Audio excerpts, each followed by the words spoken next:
But there's a terrible, terrible story in the news right now. And, man, it just really makes your mind wander. It makes you think a little bit. We're talking about this OceanGate submarine. It cost $250,000 to get on this submarine. So only like millionaires and billionaires are even doing this. No, the people that go on stuff like this, you save your money to take your kids to Disney or Six Flags. You go for a weekend in Cabo or Aruba, the Bahamas with the wifey or girlfriend. These people are like, Cabo? I own property there. The Bahamas? I own an island. People that go to outer space and in submarines are next level. So we're talking about next level travels. Now, this little OceanGate submarine holds 5 passengers, about the size of a caravan, a minivan, either a Plymouth Voyager or a Dodge Caravan. Take your pick. Whatever your parents had, an Astro. The Astro van, yeah. It holds 5 passengers, 5 rich people, and they take like a 3-hour trip, a 3-hour tour to go deep into the Atlantic Ocean to see the Titanic. Now, these rich fellas get on this submarine, and they know that weather conditions are bad, and they know that it's a major risk. Here's the thing. When you go on these little submarines, you're signing off a bunch of waivers because anything could go wrong. And they know that. They know there's a major risk involved in this. That doesn't make the story any easier because apparently they lost signal. They don't know where the submarine is. And now it's almost like submarine watch. And the countdown is on because each little OceanGate submarine made of simple parts, mind you. You know how they steer this thing? With a Logitech remote control that you can buy at like Best Buy. You buy this at Radio Shack if they still existed. It's equipped with 60 hours, 4 days of oxygen. So this happened yesterday where it went missing, and now what? There's 36 hours left? We're down to 39 hours left. 39 hours left. So there's a massive search on, and it's looking very glum. You know, the experts... How the hell do you find someone, not even, you could say flyovers, you wouldn't even see anything, first of all, in the vast ocean. But then again, they could be anywhere at any depth or any... Exactly. How the hell are you going to find a submarine? And they can't send like another submarine or a crew of people down there to get them. There's so many intricacies involved in it with pressure and the way that these things are supposed to come back to surface and at what speed and corkscrew patterns are supposed to float back up. You just can't go down there and get them. And again, it's a 3.5 hour trip to the Titanic. But... you think about like the adventure involved, right? The adrenaline you must have going into the deep seas. You're thinking you're going to see, this crazy. Was legendary... was DiCaprio's performance not good enough for you? Exactly. You want to see it up close, but then you realize you're trapped and you can't get out. That must be one of the most frightening moments. This sounds like a nightmare. That's why it's so intriguing, right? And of course, it makes you think, well, what's scarier?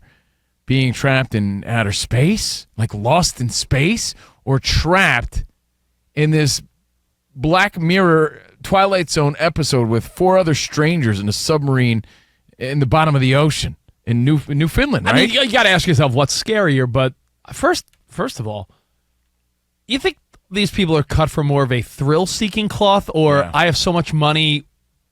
You know how I'll give you a terrible analogy. You know when certain people are very, let's just say, sexually active, it takes like weird stuff to start turning them on because they've done it all. Like someone that's like slept with everyone and done everything. It's like, I know a guy to my left that is the same exact way. His name is Rich. Me? Yeah. No, but see, sometimes like just basic loving's not good enough. You need more than that. With this scenario, porn desensitizes people. I mean, it does. Expecting more. But I'm saying, do you think these people are thrill seekers or just desensitized? No. Like the idea of going to the Bahamas just does nothing for them. I think it's risk-taking to achieve these levels of success, to have $250,000 to spend on this adventure.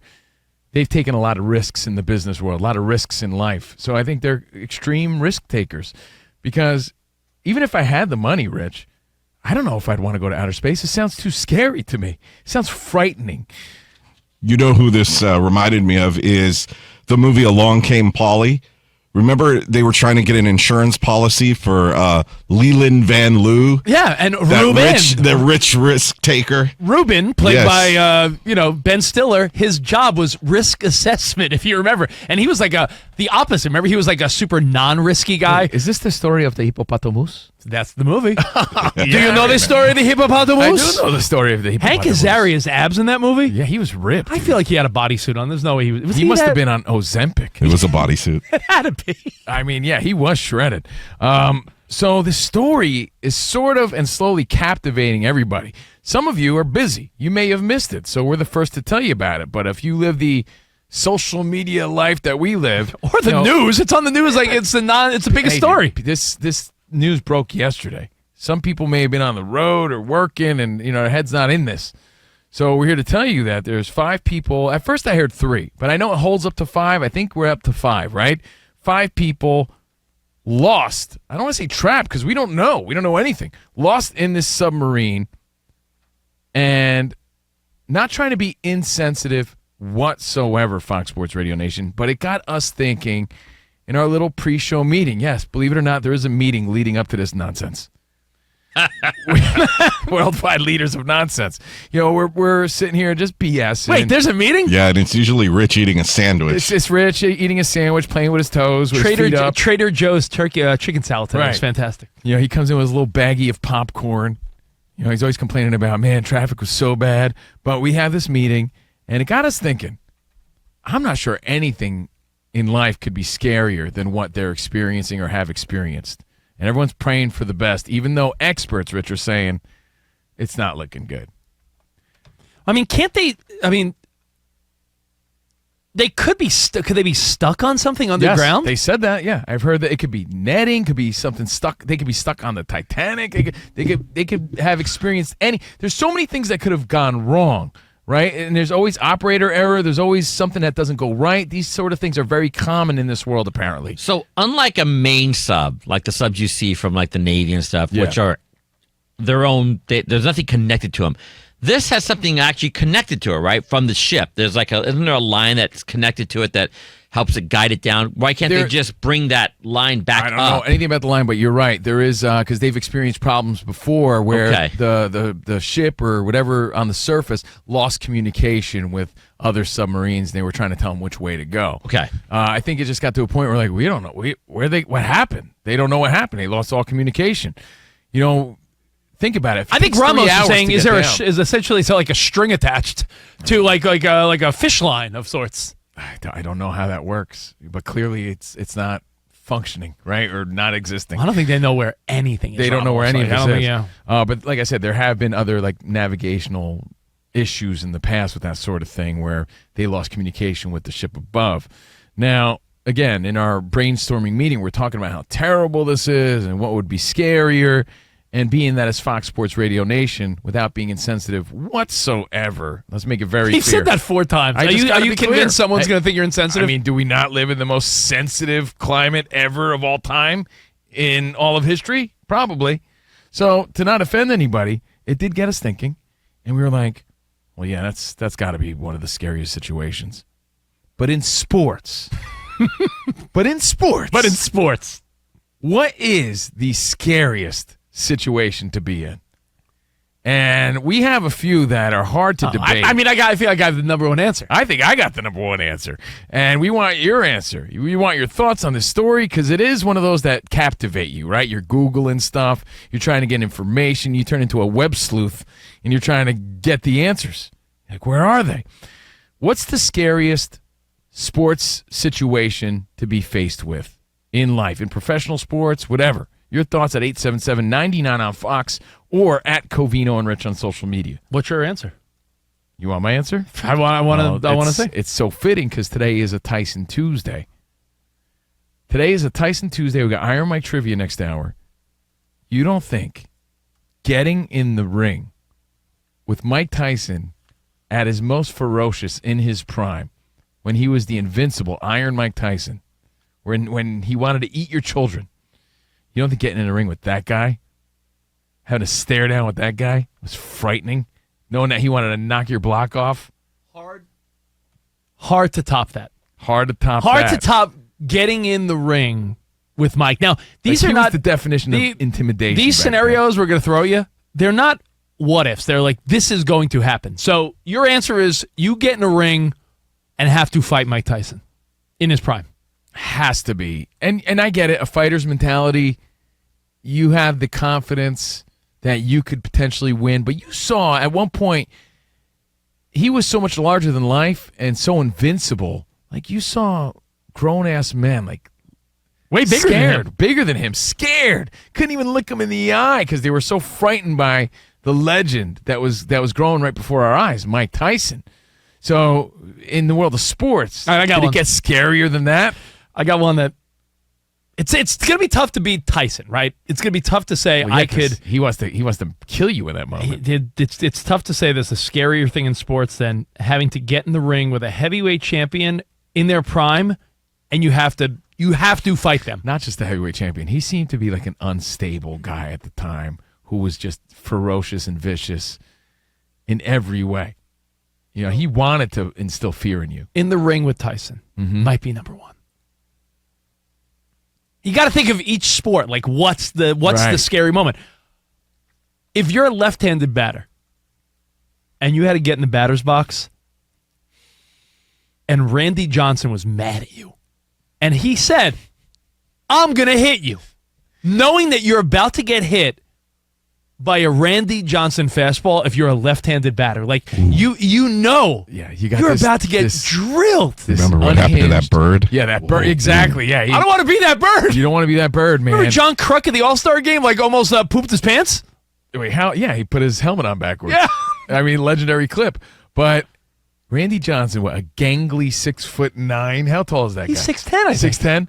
All right, 6'10", gangly Randy Johnson. He's like 7'10" on the mound, right? We went to an, Just throwing 99 mile per hour heat at give you. him 100, Covino. Don't At stop him least. at 99. We were at an MLB Fan Throwing Fest once. cheese. We were at an MLB Fan Fest once.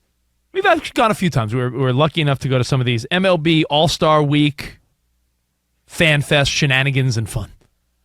They had a cardboard cutout of Randy Johnson the exact distance from the batter's box, and you got to, like, just for the heck of it, stand in the batter's box to see what it looked like. What looked like? The big unit? That was another thing you were looking at. No, there was it was just weird to look up and be like, oh my God, that's what that's what a batter sees when they face Randy Johnson. We're talking like a he was sight. like, he wasn't like a smiley, charming character. Like, No. he came to play. He looked mean. He played that part. You know, he was so intimidating on the mound. So that's got to be a number 2. And sometimes a good number 2 is better than a number 1. All right, so getting hit by Tyson, getting plunked by Randy Johnson. What else do you guys want to throw on this Getting in the list? batter's See. box, knowing Knowing you're gonna get I have a Flunk. number 3 for you. And Rich, you look like Wes Welker. So imagine you're running the middle of the field and your quarterback hangs you out to dry. He leads you too far. And you know, like Ronnie Lott in his prime Yes. is gonna wreck you. like an LT or Ray Lewis. Or no, you're a Ragdoll. quarterback knowing the offensive line is going to fail and like a Ray Lewis is coming at you. But I like Danny G's because it's always blindside. Your slot receiver jumping for a pass, knowing a Ronnie Lott's about to crush your lower back. You know it's going to happen. You're going to, leave your feet and, you know it as an athlete. So You said Iron Mike, so does that sort of encompass not only boxing but getting in the octagon with some guy that could dude, whoop your ass? I mean, who would that be? Like John Jones? Like, he's the GOAT, right? John Jones, a lot of people will say he's the guy. In his prime, yeah. In his prime. Correct me if I'm wrong. I don't feel like he instills that sort of fear that Mike... We've interviewed both, okay? So let me put it in perspective. A guy like Mike Tyson seems unhinged. He's very playful 1 minute, but you say the wrong thing, he'll get philosophical and angry and upset. He could cry. He could want to punch you in the face, right? John Jones, we met him. Pleasant guy. Didn't instill that same type of fear. When we interview Mike Tyson, I'm a little on guard. When I interviewed John Jones, I was like, what's up, man? Bring it in. He's not as scary. There is an intimidation factor. It's just something about the fear, right? So is there a guy in the octagon that rivals that? By all means, let us know. Because a lot of the guys that I'm thinking of that are dominant are not big guys. So while they would whoop my ass immediately, like I'm not looking at a Conor McGregor or we'd be scared of all these guys. I'd be scared of all of them, but I mean, like size wise, I'd be like, oh, you're about to really do some damage, but I'm not like scared at your size. Like I'm not looking at Henry Cejudo or any of these guys, any of these dudes. Who's the guy that Sugar Sean O'Malley? Yeah, I was like, maybe like a Butterbean, someone that's just big. Your phone calls. Let's go to. You went Butterbean, and you could have said Tyson Fury or somebody. Tyson Fury's a really nice guy. Butterbean. Tyson Fury's a really nice guy. So while he would maybe murder you, I would look at him and be like, oh, I'm about to take an ass whooping. Mike Tyson, I feel like you would have a fear for your life for some reason. Exactly. Oh, I'll give you one. Better than Tyson Fury. And for your children, because he wants to eat them. Now, what made Mike Tyson so furious? And the way he was all business, he came out there with just a towel around his neck. You know, he just wore the black shorts with the black boots. I have an answer in the world of boxing that I'm not saying it's Mike Tyson, but it's a close second. Because you wouldn't defend it, you would just get... Honestly, the punch may kill you. The Bronze Bomber, Deontay Wilder. His size and strength, that guy's like, what, 6'8"? Yeah, he's big, man. Till this day. All muscle. I mean, the biggest complaint about Deontay Wilder is that he lacks boxing skill. But he has the power. But the punch, no one will debate that. That punch, he might break you, Drago style. Yeah, he would break your neck with a punch for sure. Mario in New York, you're on with Covino and Rich as we, cross our fingers for the people stuck in that submarine. We did take it to sports in the most sensitive way possible and said, what is the scariest moment that you could put yourself in sports? Because in life, these billionaires that are like, let's go to the moon, let's go to outer space, let's go on a submarine. That's like scary crap in real life. In sports, what do you got, Mario? Yeah, no, I'm with you 100%. I mean, I could tell you the one sporting event that I witnessed that scared me so much that I decided never to participate in, and that was hockey. The NHL, I think it was the late 90s. Dude, your phone stinks, but he's calling from a walkie-talkie. He's talking hockey, maybe getting checked against the boards. Yeah, man, I heard hockey. That's all I made out. Call back if you can. Though. Yeah, We sorry, appreciate Mario. it. Let's go to Tyler in Ohio. Tyler, Hey, Covino Tyler. and Rich, what's up, bud? Hey, I was going to say bottom of the ninth, game 7, but yeah, Tyson seems a hell of a lot scarier. Bottom of the ninth, game 7. That's like a scary. You know, that's just like scary time nerves runs on base. Got a few ducks in the pond. That's like a pressure moment, right? Like, is pressure filled for sure. I have a sport that's a little more scary. You ever hear of Squid Games? Squid Game's very scary. Very scary. Scary in baseball, more like Randy Johnson or Bartolo Colon coming at you full speed, and you're the catcher. He's about to have a home plate collision. Bartolo about to do a belly flop on you. Bruno in New York City. What's up, Bruno? Well, good afternoon. Hey, real quick, there was a moment when Mike Spinks fought Tyson, and they basically asked him before this is like in a pre-fight interview. They said, "Do you have any concerns of going in and fighting with Mike?" And he said, "Anytime you step in the ring with that guy," he said he wasn't afraid for his ability. He was afraid he could get seriously hurt. But that's how I was calling. Think about this after the.